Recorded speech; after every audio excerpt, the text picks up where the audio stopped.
من الشيطان الرجيم. بسم الله الرحمن الرحيم.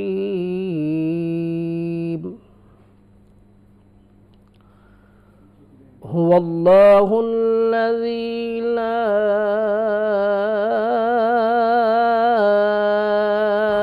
إله إلا هو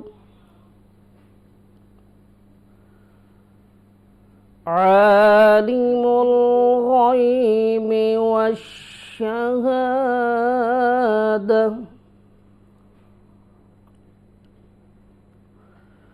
هو الرحمن الرحيم.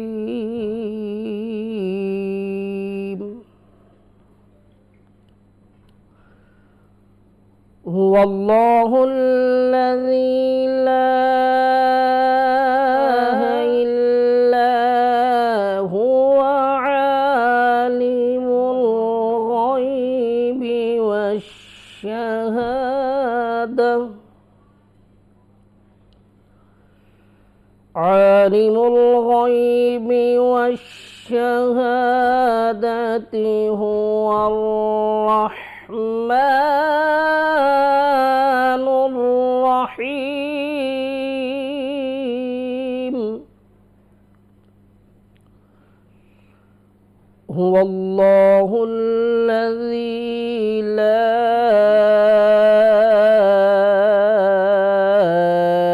إله إلا هو الملك القدوس السلام المؤمن المهيمن العزيز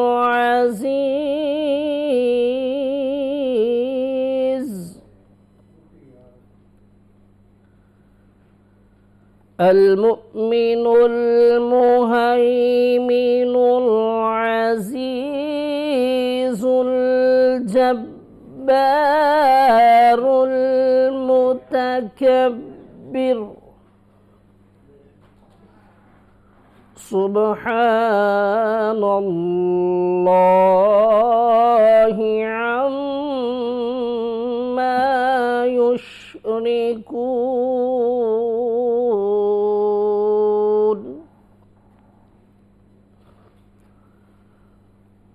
هو الله الخالق البارئ المصور له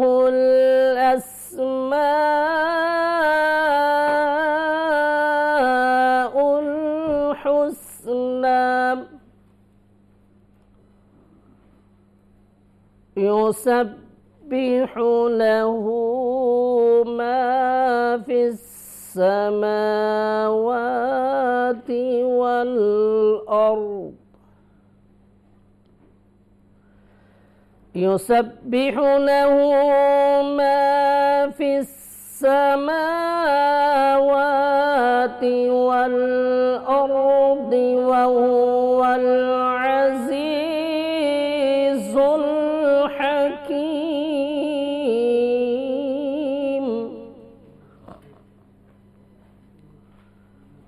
يسبح له ما في السماوات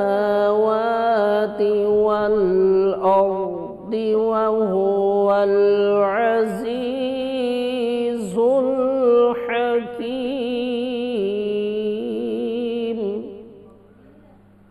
صدق الله العظيم. السلام علیکم. لاہور نیوز کی رمضان ٹرانسمیشن روح رمضان میں آپ سب لوگوں کو خوش آمدید کہتے ہیں. جناب کیسے ہیں آپ لوگ؟ ٹھیک ٹھاک ہیں؟ میں بھی بالکل ٹھیک ٹھاک ہوں. امید کرتی ہوں کہ آپ لوگوں کے روزے ماہ رمضان کا جو مہینہ ہے بہت ہی اچھا گزرا ہوگا. ویسے بھی یہ پہلا عشرہ اختتام ہونے کو ہے. آج 9واں روزہ ہے جس کی افطاری ہم کرنے جائیں گے اور اس کے بعد کل 10واں روزہ رکھیں گے. اور پہلا جو رحمت کا عشرہ جسے کہا جاتا ہے وہ ختم ہو جائے گا، اور بہت جلدی جلدی جو رمضان کا مہینہ ہے نا وہ ختم ہو رہا ہے، رحمتوں کی بارش بھی ہو رہی ہے ہمارے اوپر، اور ہر کوئی حسب توفیق عبادت میں بھی مشغول ہے، کوئی کم تو کوئی زیادہ کر رہا ہے۔ رمضان کی ایسی برکت ہے کہ ہر کوئی عبادت میں مشغول نظر آتا ہے، بلکہ نہ صرف خود بلکہ دوسروں کو بھی اس کی دعوت دیتا ہے اور نیکی کے عمل کو آسان بناتا ہے۔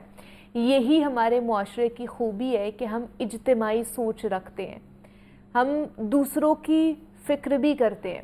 ہمارا معاشرہ اس معاملے میں نا مغربی معاشروں سے بہت مختلف اور میرے خیال سے بہتر ہے کہ وہاں پر سب لوگ صرف اپنی انفرادی زندگی جی رہے ہوتے ہیں، انہیں نہیں فکر کہ ساتھ والے گھر میں لوگ کیسے رہتے ہیں، کیا کرتے ہیں، انہیں آپ کی ضرورت ہے بھی یا نہیں ہے، یہاں تک کہ انہیں ایک ہی گھر میں ایک ہی چھت کے نیچے اپنے ساتھ والوں کی بھی خبر نہیں ہوتی ہے۔ پر ہم ایسا نہیں کرتے ہیں، نہ ہی کر سکتے ہیں، کیونکہ ہمیں جو ہمارا دین ہے نا وہ مختلف سبق دیتا ہے، اور وہ سبق اجتماعیت کا سبق ہے۔ اپنی اس خوبی کو بچانے کے لیے ضروری ہے کہ ہم اجتماعیت کو ہر طرح سے پروموٹ کریں، سیاسی طور پر، معاشی اور سماجی پہلوؤں کے ساتھ ساتھ نا اسے روحانی اور مذہبی انداز میں بھی ہمیں دیکھنا چاہیے، پروموٹ کرنا چاہیے۔ جو اپنے لیے مانگے وہی ہمیں دوسروں کے لیے بھی مانگنا چاہیے۔ خود نیکی کریں تو دوسروں کو بھی بولنا چاہیے کہ جناب آپ بھی نیک نیتی رکھیں۔ آپ صلی اللہ علیہ وآلہ وسلم کا بھی بڑا خوبصورت سا ارشاد ہے کہ کوئی شخص اس وقت تک مومن نہیں ہو سکتا جب تک وہ اپنے مسلمان بھائی کے لیے وہ چیز ناپسند کرے جو وہ اپنے لیے پسند کرتا ہے۔ تو اس گٹھ جوڑ کو سلامت رکھنے کے لیے اس سے زیادہ خوبصورت اصول نہیں بنایا جا سکتا۔ اسی تناظر میں ہمیں وہ کام بھی کرنے چاہیے جن سے نہ صرف دوسروں کی عبادتوں میں سہولت پیدا ہوتی ہے بلکہ نیکی بھی آگے پھیلتی ہے۔ جیسے ہم کسی کو افطار کروا سکتے ہیں، کتنا ثواب ملے گا اس مہینے میں۔ ہمارے ارد گرد دیکھیں کوئی ایسے لوگ جو کہ دور مسجد تک نہیں جا سکتے، جن کے پاس کوئی سواری نہیں ہے، اور ان کو آپ مسجد پہنچا سکتے ہیں، ان کو وہاں پر لے کر جا سکتے ہیں، ان کا سہارا بن سکتے ہیں۔ آپ کو ارد گرد کے لوگوں کا پتہ ہوتا ہے کہ ان کے پاس اتنے وسائل نہیں ہوتے ہیں کہ وہ کچھ ایسی چیزیں خرید سکیں جو بہت زیادہ اسینشیل ہوتی ہیں، آپ ان کو وہ چھپکے سے لے کر چیزیں دے سکتے ہیں، ان کی عزت نفس مجروح کیے بغیر۔ یہ سب نیکی کے کام ہیں۔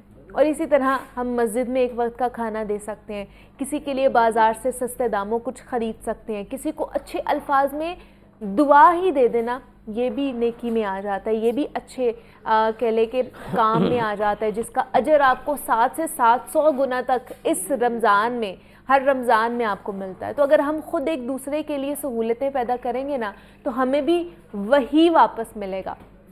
اگر ہم چاہتے ہیں کہ رمضان ہمارے لیے برکت لے کر آئے تو ہمیں خود برکت کا ذریعہ بننا ہوگا، تبھی وہ برکتیں ہماری طرف لوٹ کر واپس آئیں گی۔ تو ہمارے ساتھ ابھی سعد اللہ مدنی موجود ہیں جو کہ نعت خوان ہے۔ اس سے پہلے جو آپ نے تلاوت قرآن مجید سنی وہ سجاد حسین ہمارے ساتھ موجود ہیں، انہوں نے وہ کی ہے، قرأت کی ہے۔ ابھی نعت خوان کی طرف چلتے ہیں اور ان سے نعت سنتے ہیں۔ نہیں ہے کوئی دنیا میں ہمارا یا رسول اللہ، ہمارا یا رسول اللہ، ہمیں تو آپ ہی کا ہے سہارا یا رسول اللہ، سہارا یا رسول اللہ۔ خدا جب تم سے فرمائے کہ لاؤ اپنی امت کو،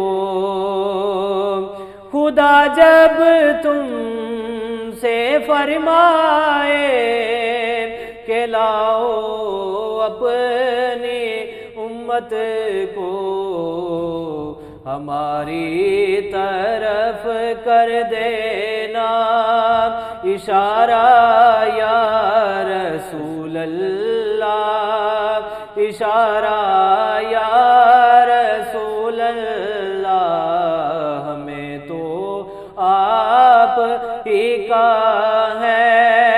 سہارا یا رسول اللہ، سہارا یا رسول اللہ۔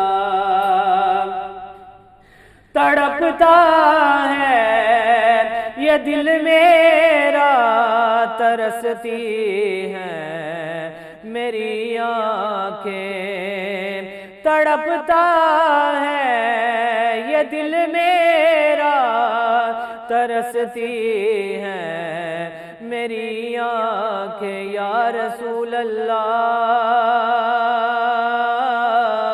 یا رسول اللہ، یا رسول اللہ۔ اے کاش وہ میری نعت سنے تو عجب کیا، سن کر مجھے پاس بلائے تو عجب کیا۔ سونے روزے تے پہلی نظر جا پئی، دھڑکنا ود گیاں میرے سینے دیاں۔ شہر سونے دا سارے جہانوں جدا، گلاں میں کی سناواں مدینے دیاں۔ تڑپتا ہے یہ دل میرا، ترستی ہیں میری آنکھیں۔ بلا لو اب مدینے میں خدا را یا رسول اللہ، خدا را یا رسول اللہ۔ دم آخر ذرا مجھ سعد پر اتنا کرم کرنا، دم آخر ذرا مجھ سعد پر اتنا کرم کرنا، کہ اس کے لب پہ کلمہ ہو تمہارا یا رسول اللہ، تمہارا یا رسول اللہ۔ بروز حشر میرے اس یقین کی لاج رکھ لینا، تمہارا ہوں، تمہارا ہوں، تمہارا یا رسول اللہ، تمہارا یا رسول اللہ۔ ہمیں تو آپ ہی کا ہے سہارا یا رسول اللہ، سہارا یا رسول اللہ۔ ماشاءاللہ سبحان اللہ، بہت ہی خوبصورت نعت رسول مقبول پڑھی ہے۔ آپ دونوں کا بہت شکریہ کہ آپ دونوں ہماری ٹرانسمیشن کا حصہ بنے۔ یہاں پہ بریک لیتے ہیں، ملتے ہیں اس بریک کے بعد۔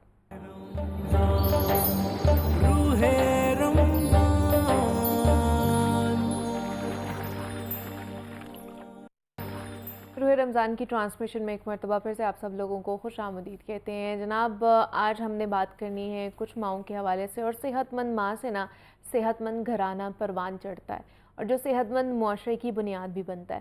مگر عام طور پر نا عورت یا پھر خواتین ایک تو اپنی صحت کا خود بھی خیال نہیں رکھتی ہیں اور توجہ نہیں دی جا رہی ہوتی ہے، اور دوسرے گھر والے بھی ذرا لاپرواہی کر جاتے ہیں کہ اس کی غذا پر زیادہ دھیان نہیں دیا جاتا، جس کی بنیادی وجہ کہیں نہ کہیں ایسے علاقے موجود ہیں جہاں پر صنفی امتیاز آج بھی ہو رہا ہوتا ہے کہ بیٹوں کو بیٹیوں کے اوپر زیادہ فوقیت دی جا رہی ہوتی ہے، کہ گھر میں جو زیادہ صحت بخش خوراک بنتی ہے وہ بیٹوں کو، باپ کو، شوہر کو زیادہ پرووائڈ کی جا رہی ہوتی ہے، نہ کہ گھر کی خواتین کو ملتی ہے۔ اب بتایا یہ جاتا ہے ریسرچ کے مطابق کہ بچے کی پیدائش کے بعد تقریباً 8 ماہ تک نا ماں کی جو جسمانی اور ذہنی حالت ہے وہ اتنی نازک ہوتی ہے کہ اگر اس وقت اس کے ارد گرد لوگوں کے رویوں میں ہمدردی نہ ہونا تو ماں کی ذہنی پریشانیوں میں اضافہ ہوتا ہے اور بچے کی پیدائش کے بعد ہارمونز کی تبدیلی سے کچھ مائیں ڈپریشن کا بھی شکار ہو جاتی ہیں. اب اس صورت میں ان کو بہت زیادہ توجہ اور بہت زیادہ کہہ لیں کہ علاج کی ضرورت ہوتی ہے. تو اس دوران ارد گرد کے ماحول جو ہے وہ خواتین کی صحت کی نفسیات پر کیا اثر ڈالتا ہے اور اس کے ساتھ ساتھ انہیں کون سی غذائیں لینی چاہیے جو کہ ان کی اچھی صحت کے لیے ثابت ہو سکتی ہیں, تو اس پہ بات کرنی ہے. آج ہم نے اس پہ بات کرنے کے لیے پہلے تو ڈاکٹر مہوش ہمارے ساتھ موجود ہے جو کہ گائنوکالوجسٹ ہیں, اور ساتھ ہی ساتھ ایمن فاطمہ ہے جو کہ کلینکل ڈائٹیشین اینڈ نیوٹریشنسٹ ہے. تو ان دونوں سے آپ کی ملاقات کراتے ہیں. آپ دونوں کو ویلکم کہتے ہیں ٹرانسمیشن میں. کیسی ہیں آپ دونوں؟ ٹھیک ہے. اچھا, سب سے پہلے ڈاکٹر مہوش آپ ہی کی طرف آؤں گی. آفٹر ڈیلیوری بہت ساری کمپلیکیشنز کا سامنا کرنا پڑ سکتا ہے. سب سے پہلے جو زیادہ تر خاص طور پر خواتین یا لڑکیوں کو دیکھا جاتا ہے کہ وہ بیبی بلوز یا پھر ڈپریشن, انزائٹی کا شکار, خاص طور پر ڈپریشن کا شکار ہو جاتی ہیں. تو یہ ہوتا کیوں ہے؟ یہ ہارمونز کی تبدیلی کی وجہ سے ہوتا ہے, چینجنگ کی وجہ سے ہوتا ہے, یا یہ نیچرل ہے, یا صرف ہو جائے تو ٹھیک ہے, نہ ہو تب بھی ٹھیک ہے؟ دیکھیں ایسا ہے کہ تھوڑی بہت ڈپریشن تو ہر خاتون کو ہوتا ہے ڈلیوری کے بعد. ٹھیک ہے. اور یہ موسٹلی ہارمونل چینجز کی وجہ سے ہوتا ہے. ہارمونل چینجز ڈیورنگ پریگنینسی ہی اسٹارٹ ہو جاتی ہیں, اور آفٹر پریگنینسی ہارمونس کا لیول کچھ ہارمونس کا اپ ہوتا ہے, کچھ کا ڈاؤن ہوتا ہے. ہماری باڈی میں جو پریگنینسی میں ہارمونس امپورٹنٹ پارٹ پلے کرتے ہیں وہ ایسٹروجن اور پروجسٹرون ہے. ڈلیوری کے بعد ایسٹروجن اور پروجسٹرون کا لیول ڈکریز کرتا ہے, جس کی وجہ سے نا ڈپریشن اسٹارٹ ہو جاتا ہے. موڈ سوئنگس آتے ہیں. موڈ سوئنگس تو بہت ساری خواتین میں آتے ہیں. کچھ خواتین میں بہت خطرناک حد تک آتے ہیں, جس کی وجہ سے ان کو ڈپریشن زیادہ ہوتا ہے, اور سم ٹائم سائیکوسس کی بھی پکچر آنا شروع ہوتی ہے, اور سائیکیٹرسٹ سے بھی کنسلٹ کرنا پڑ سکتا ہے. مطلب یہ اتنا زیادہ ہو جاتا ہے. اتنا زیادہ ہو جاتا ہے. بیبی بلوز بھی کہتے ہیں, اسی کو بیبی بلوز کہتے ہیں, اور پوسٹ پارٹم ڈپریشن بھی یہی ہوتا ہے. پوسٹ پارٹم سائیکوسس ڈفرینٹ نیم سے ہے. اس میں یہ ہوتا ہے کہ ہارمونل چینجز سبھی میں ہوتی ہیں, لیکن کچھ خواتین میں بہت زیادہ ایکسٹریم حد تک آ جاتی ہیں. اور یہ کن کے اندر ٹینڈنسی زیادہ ہے کہ ان کے اندر ایکسٹریم اس طرح کی پرابلمز آ سکتی ہیں؟ جن خواتین کو تھوڑا اگنور کیا جائے, مطلب آپ دیکھیں نا سیلف کیئر بہت زیادہ امپورٹنٹ ہے, اور کچھ ایسی خواتین ہوتی ہیں جن کو اتنی اٹینشن نہیں مل سکتی فیملی میں, انفارچونیٹلی ملٹیپل ریزنس کی وجہ سے. تو پھر ان خواتین میں کچھ زیادہ آ جاتا ہے. ان کے ساتھ پھر ہم یہ کہتے ہیں کہ بیبی کو ان کے ساتھ اسٹے کرنا بہت مطلب ڈینجرس ہوتا ہے, کیونکہ وہ سم ٹائم سوسائڈل اٹیمپٹس بھی کر سکتی ہیں اس کنڈیشن میں, اور بیبی کے لیے بھی ڈینجرس ہو سکتی ہیں. ٹھیک ہے. اور کیا اس کا کوئی ٹائم فریم ہوتا ہے کہ مطلب اس کا کتنی دیر تک یہ پرابلم رہتی ہے ان کے ساتھ؟ 4 to 6 week پیریڈ تک یہ پرابلم رہتی ہے, اور کچھ خواتین میں تو 1 year تک رہتا ہے. مطلب انزائٹی اور ڈپریشن کنٹینیو رہنا شروع ہوتا ہے کہ ان کو مطلب اینٹی سائیکوٹک میڈیکیشن پہ جانا پڑتا ہے. لیکن موسٹلی 4 to 6 week میں یہ پرابلم ٹھیک ہو جاتی ہے, مطلب ریزالو ہو جاتی ہے. مطلب آپ کے جو ہارمونز ہیں وہ بیلنس ہونا شروع ہوتے ہیں, واپس آنا شروع ہوتے ہیں اپنے لیول پہ, تو یہ چینجز مطلب ختم ہونا شروع ہوتی ہیں. لیکن کچھ خواتین, چند خواتین کہہ لیں, وہ مطلب 1 year تک سفر کرتی ہیں, پھر ان کو سائیکیٹرسٹ سے کنسلٹ کرنا پڑتا ہے, سیشنز دینا پڑتے ہیں. اس میں موسٹ امپورٹنٹ تھنگ یہ ہے کہ پارٹنر کی سپورٹ بہت میٹر کرتی ہے. فیملی سپورٹ اور پارٹنر کی سپورٹ بہت میٹر کرتی ہے اس ٹائم پیریڈ میں. جن خواتین کو یہ سپورٹ پراپر طریقے سے نہیں ملتی تو ان میں خواتین میں یہ پرابلم زیادہ دیکھنے میں آتی ہے. ٹھیک ہے, یہ پرابلم زیادہ دیکھنے میں آتی ہے.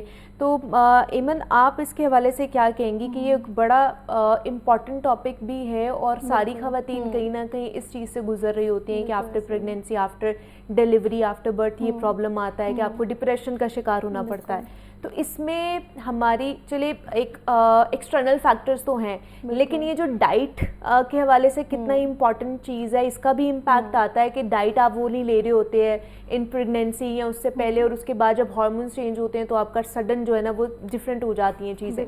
بالکل. دیکھیں ڈائٹ کا رول تو آئی تھنک ہر چیز میں ہے زندگی کی, اور اس میں یہ رول ہے کہ اگر آپ اینٹی انفلیمیٹری ڈائٹ لیں گے تو آپ کا موڈ اچھا رہے گا, اسی حساب سے آپ کے ہارمونز اچھی طرح ریگولیٹ رہیں گے. اس کے علاوہ اگر میں بات کروں نا, آپ کی تھرو آؤٹ پریگنینسی میں ڈائٹ بہت امپورٹنٹ ہے. اگر آپ پریگنینسی میں ہی اچھی ڈائٹ نہیں لے رہے تو اسی طرح آپ کی ریکوری بھی ڈیلے ہوگی. جب ڈیلیڈ ریکوری ہوگی آپ کے موڈ سوئنگس بھی ہوں گے, لیتھارجک فیلنگ ہوگی, ویکنیس کی وجہ سے آپ کو آپ کے ٹینٹرمس بھی ہوں گے, موڈ سوئنگس بھی ہوں گے, اور اسی حساب سے پھر آپ کی ساری مینجمنٹ میں افیکٹ آ رہا ہوتا ہے. تو اوبویسلی اگر آپ ہیلدی ڈائٹ لے رہے ہو جس میں آپ اسینشیل مائکرو نیوٹرینٹس لے رہے ہو, ریکوری سے ریلیٹڈ مائکرو نیوٹرینٹس لے رہے ہو, وائٹامن سی ہو گیا, آئرن ہو گیا, اس کے علاوہ اپنا کیلشیم ہو گیا, بون پینس وغیرہ کے لیے, جوائنٹ پینس کے لیے وائٹامن D3 وغیرہ اگر آپ لے رہے ہو تو آپ اوور آل بھی ہیلدی فیل کرو گے, آپ کے ہارمونس لیولس بھی مینٹین رہیں گے, اور اس میں پھر آپ کا موڈ بھی اچھا رہے گا. اچھا, اگر ریکوری کرنی ہے تو ریکوری میں فوڈ ایسا کون سا آ جاتا ہے, ایسے کون سی غذائیں ہیں جو وہ کھا سکتی ہیں؟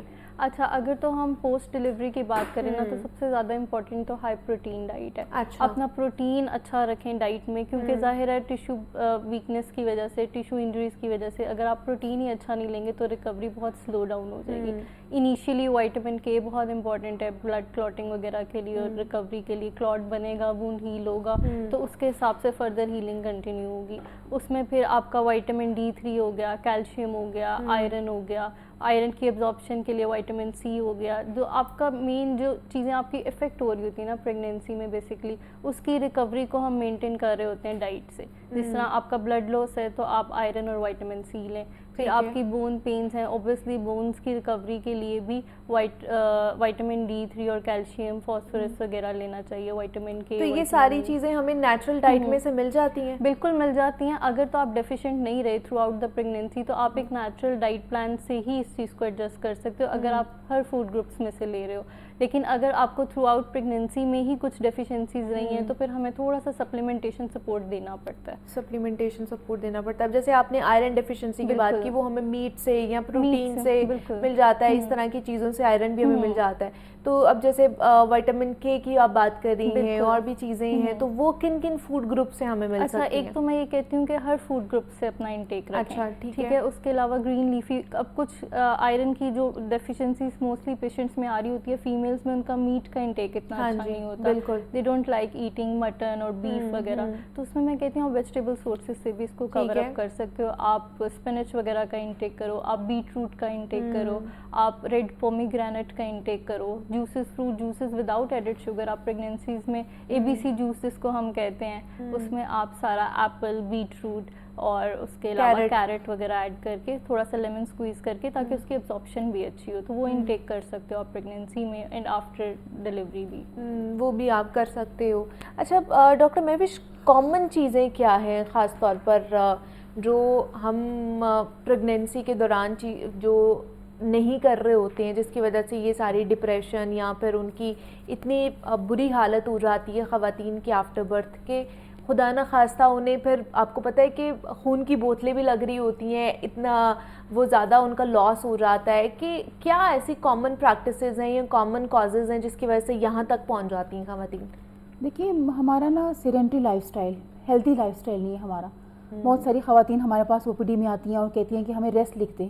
اچھا, حالانکہ ریسٹ بہت ضروری نہیں ہے پریگنینسی میں. ٹھیک ہے, ہم ان کو یہ سمجھاتے ہیں کہ دیکھیں ریسٹ بہت زیادہ ضروری ہے, جتنا آپ کام کر سکتے ہیں ایزیلی اتنا کریں, اتنا بہتر. بالکل ریسٹ اور سیڈنٹری لائف سٹائل جانے سے ویٹ گین زیادہ ہوگا, ویٹ گین زیادہ ہوگا, ڈائبٹیز, ہائپر ٹینشن, اس طرح کی پرابلم ہوگی, اوبیسٹی ہو جائے گی. اوبیسٹی کی اپنی کمپلیکیشنز ہیں پریگنینسی میں. اور اگر وہ دیکھیں آپ, ہمارے اب فاسٹ فوڈ بہت کامن ہو گیا ہے. ہیلدی فوڈ کی بجائے ہم لوگ ویجیٹیبل اور میٹ اور ان چیزوں کی بجائے فاسٹ فوڈ زیادہ استعمال کرتے ہیں. ہم ایسی ڈائٹ لیتے ہیں جس میں مطلب گڈ فیٹ نہیں ہے, اچھا فیٹ نہیں. ہم نٹس کا استعمال کم کرتے ہیں, ہم اولیو آئل کا استعمال کم کرتے ہیں, ہم آلمنڈس نہیں یوز کرتے. مطلب ہم کہتے ہیں کہ پیزا ہو جائے, برگر ہو جائے, فاسٹ فوڈ جو بھی کسی بھی فارم میں ہو جائے, خواتین اور بچے یہ آج کل زیادہ کھانا پسند کرتے ہیں, جس کی وجہ سے انیمیا بہت زیادہ ہو جاتا ہے. انیمیا زیادہ ہوگا, آپ کی خون کی کمی ہوگی, آئرن سیلز کم ہوں گے, آپ کو لیتھارجک ہوگی, آپ کو ڈیزینس فیل ہوگا, آپ انزائٹی کا شکار رہیں گے. تو انزائٹی ہوگی تو پھر ڈپریشن زیادہ ہے, انزائٹی اور ڈپریشن پھر ساتھ ساتھ چلتی رہتی ہیں. تو یہ سب چیزیں جو سب پرابلمس آتی ہیں نا ہمارے سیڈنٹری لائف سٹائل کی وجہ سے آتی ہیں. ہمارا ہیلدی لائف سٹائل ختم ہو جا رہا ہے, ہم لوگ واک نہیں کرتے, ایکسرسائز نہیں کرتے. تو یہ چیزیں بہت میٹر کرتی ہیں آپ ہیلدی لائف سٹائل کے لیے. اچھا, اگر خواتین جن کا C سیکشن یا سرجری ہوتی ہے تو اس کے بعد انہیں کون کون سی کمپلیکیشنز ہو سکتی ہیں, کن مسائل کا سامنا کرنا پڑ سکتا ہے؟ لیکن پوسٹ مارٹم پیریڈ میں جو خواتین C سیکشن سے آتی ہیں ان سے سب سے پہلے تو ہم کہتے ہیں کہ آپ پین مینجمنٹ, پین کو, اپنی پین کو مینیج کریں. ایسی میڈیسن جو آپ کو ڈاکٹر نے پرسکرائب کی ہوئی ہے, پین کلر فارم میں, انالجیزیا ہے, جو بھی ہے, پین مینجمنٹ ہوگی, پین مینیج ہوگی تو آپ نارمل لائف گزار سکیں گی.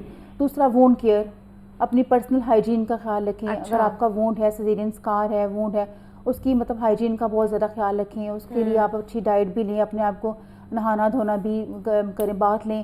ہمارے ایک مت سا بن گیا کنسیپٹ ہے کہ سیزیرین کے بعد نہانا نہیں, پانی لگ جائے گا, وونڈ خراب ہو جائے گا, زخم خراب ہو جائے گا, کچھ اس میں پس آ جائے گی. یہ ایک مت سا بن گیا, ایسا کچھ بھی نہیں ہے. ہم ان کو یہ سمجھاتے ہیں کہ آپ دوسرے دن جا کے بات لے سکتی ہیں, نہا سکتی ہیں, اپنے آپ کو واش کر سکتی ہیں, اپنی پرسنل ہائیجین امپروو کریں گی تو پھر آپ کا مطلب کوئی پرابلم نہیں آئے گی بلکہ آپ کا وونڈ ٹھیک رہے گا. اور پوسٹ پارٹم پیریڈ میں دیکھیں باول اور یورینری ہیبٹس جو ہیں اس مطلب ان میں پرابلم آ رہتا ہے, انفیکشن ہو رہتا ہے, پانی کا انٹیک کم ہو رہتا ہے. دیکھیں خواتین کہتی ہیں پانی پینے سے پیٹ نکل آئے گا, یہ پوسٹ پارٹم پیریڈ میں بہت کامن کویشچن ہوتا ہے. یہ ہمارے پاس آتی ہیں خواتین کہتی ہیں ہم پانی پئیں گے تو ہم موٹی ہو جائیں گی, گھر والے کہتے ہیں پانی پئیں گے نا تو اس کا پیٹ نکل آئے گا, یہ ٹھیک نہیں رہے گی, اس کی باڈی کی شیپ نہیں ٹھیک رہے گی. تو یہ ایسا نہیں ہے بالکل بھی نا, یہ اس میں مطلب پھر ان کو متس ہیں ساری. پھر ہم کاؤنسلنگ کرتے ہیں کہ ایسا کچھ بھی نہیں ہے, صرف بیٹھ کے کھانے سے, سیڈنٹری لائف اسٹائل سے پیٹ نکلتا ہے, یا ایکسرسائز نہ کرنے سے پیٹ نکلتا ہے. ادروائز کوئی ڈائٹ ایسی نہیں ہے, کچھ ایسا نہیں ہے کہ جو اس کو زیادہ کھانے یا لینے سے پیٹ نکل آئے. تو ان کو یہ سمجھانا پڑتا ہے. باقی دیکھیں وہی بات آ رہی ہے, اگر پیشنٹ انیمک تھی اینٹینیٹل پیریڈ میں تو پوسٹ پارٹم پیریڈ میں بھی انیمیا رہے گا. اگر وہ ڈائبیٹک تھی تو ڈائبٹیز کا کنٹرول پوسٹ پارٹم پیریڈ میں بھی 4 to 6 ویک بہت امپورٹنٹ ہوتے ہیں پوسٹ پارٹم پیریڈ کے.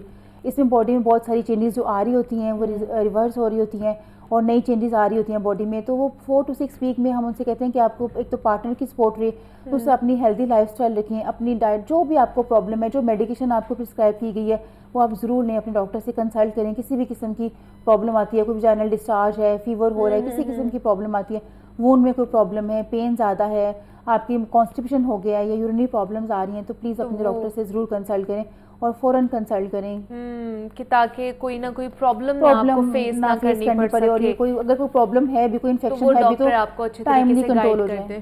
ٹھیک ہے. اچھا دوسرا ایمن آپ مجھے بتائیے کہ اگر اب بہت ساری خواتین خاص طور پر اپنے ویٹ کو لے کے بہت زیادہ پریشان ہوتی ہیں کہ آفٹر برتھ اب ہم نے واپس اپنی شیپ میں آنا ہے, اپنا وزن کم کرنا ہے, تو اس کے لیے کس طرح کی ڈائٹ ہونی چاہیے؟ کیونکہ ایک تو انہوں نے بچے کو دودھ بھی پلانا ہے, تو دوسرا یہ کہ وہ ہیلدی بھی رہے, ہیلدی وے کے ساتھ ان کا ویٹ لاس ہو. ٹھیک ہے. اچھا اس میں بھی میں یہی کہوں گی کہ before pregnancy and through out pregnancy بہت امپورٹنٹ رول ہے ویٹ مینجمنٹ کا آفٹر ڈلیوری. اگر آپ پریگنینسی میں بہت زیادہ ایکسیسو ویٹ گین کر لیتے ہیں تو اوبویسلی اس کو ویٹ ریڈیوس کرنے میں بھی ٹائم لگے گا. ہمیں لیکٹیٹنگ مدرس میں یہی کہوں گی ہمیں ہائی کیلری ڈائٹ چاہیے لیکن ہائی ان فیٹ ڈائٹ نہیں چاہیے. جو یوزلی ہم لوگ لے رہے ہوتے ہیں دیسی گھی, مٹن کا انٹیک, کچے قیمے کا انٹیک بہت زیادہ ہوتا ہے پاکستان میں, بڑی کامن پریکٹس ہے. آلدو پنجیری وغیرہ کا انٹیک ہے, وہ آئی وڈ سجیسٹ کہ اگر آپ ماڈریشن میں لے رہے ہیں, اس میں شوگر کنٹینٹ کم ہے تو وہ آپ لے سکتے ہیں. اپنے نیچرل ٹریڈیشنس کو بھی مینٹین رکھنا چاہیے, لیکن بعد میں بھی یہی ہے کہ ایک تو اپنے آپ کو فزیکلی ایکٹیو کریں, اور دوسرا یہی کہ ہمیں ہائی پروٹین ڈائٹ کی ضرورت ہوتی ہے, ہائی فیٹ ڈائٹ کی ضرورت نہیں ہے. تو پوسٹ ڈلیوری اگر ہم اپنا پروٹین اچھا مینیج رکھیں گے, آپ دیکھیں یوزلی کیٹو ڈائٹس لوگ کر رہے ہوتے ہیں, اس سے ویٹ لوز ہو رہا ہوتا ہے. تو اگر آپ ہائی پروٹین اور ہائی کیلشیم, وائٹامن D3 والی diet through out pregnancy and after pregnancy بھی لیں گے تو آپ کا ویٹ اس میں بڑا ایزیلی لوز ہو جائے گا. تو اس میں کوئی ٹینشن کی بات نہیں ہے. تھوڑا سا اپنے آپ کو فزیکلی ایکٹیو رکھیں اور آپ اپنا ایک ہیلدی ویٹ ریڈیوس کر سکتے ہیں during lactation and after delivery. نہیں تو جو خواتین یہ نہیں میٹ مٹن وغیرہ نہیں کھاتی ہیں, ایون دو کہ کچھ تو چکن بھی نہیں کھاتی ہیں, بالکل, تو پھر ان کے لیے کیا کیا آپشنز ہو سکتے ہیں جو کہ ان کے لیے بہتر ہوں؟ پروٹین کا اگر آپ ڈسکس کریے نا نان ویجیٹیرین سورسز سے, تو اس میں ہم چک پیز وغیرہ ایڈ کر سکتے ہیں, ریڈ بینس کی سیلڈس وغیرہ ایڈ کر سکتے ہیں, لینٹلس دال وغیرہ کا انٹیک اپنا اچھا رکھیں. Obviously high biological value protein تو نہیں ملے گا, لیکن پھر بھی پروٹین تو جا رہا ہے نا. اس کے علاوہ ڈیری پروڈکٹس ہو گئے, یوگرٹ ہو گیا, پرو بایوٹکس بھی اوبویسلی, یوگرٹ ہو گیا, ملک ہو گیا, لسی وغیرہ کا انٹیک رکھیں اپنا. اس کے علاوہ پھر سم ٹائمس ہمیں پروٹین سبسٹیوٹ دینا پڑتا ہے, پروٹین سپلیمنٹیشن کرنی پڑتی ہے ان کیس اگر بہت زیادہ پیشنٹ میل نرسڈ ہے یا بہت زیادہ لیتھارجک فیل کر اور مسل انجریز ہیں, تو پھر آپ کو دینا پڑتا ہے, وہ بھی آپ کی جو بھی آپ کو آپ کا ڈاکٹر بتائے. تو ڈاکٹر مہوش لاسٹلی مجھے یہ بتائیں, اب جیسے بہت سی خواتین دیکھ رہی ہوں گی تو اگر وہ پریگننٹ ہیں اس وقت ہیں, تو کیا وہ روزہ رکھ سکتی ہیں کہ نہیں رکھ سکتی ہیں؟ روزہ رکھ سکتی ہیں اپنی کنڈیشن کے مطابق ڈاکٹر سے پوچھ کے روزہ رکھ سکتی ہیں. وہ کس ٹرائمیسٹر میں ہے, ارلی پریگنینسی میں ہے یا لیٹ پریگنینسی میں ہے, کوئی پریگنینسی کی کمپلیکیشن تو نہیں ہے ان کے ساتھ. اگر کسی پہ جیسے ڈائبٹیز ہے, ہائپر ٹینشن ہے, انیمیا ہے پہلے, تو اگر وہ پہلی کسی کمپلیکیشن کو فیس کر رہی ہیں تو بے شک نہ رکھیں روزہ. اسلام نے اس کی چھوٹ دی ہے, بعد میں اس کا اکاؤنٹ پورا کر لیں. اگر وہ اپنے ڈاکٹر سے کنسلٹ کریں, ڈاکٹر پرمیشن دے رہا ہے, ان کی کنڈیشن کو دیکھ کے تو وہ روزہ رکھ بھی سکتی ہیں. ٹھیک ہے. اور آفٹر برتھ وہ 40 ڈیز کے بعد جب یہ معاملہ صحیح ہوتا ہے تو کیا تب بھی وہ روزہ رکھ سکتی ہیں اگر وہ والا معاملہ ختم ہو گیا ہے تو؟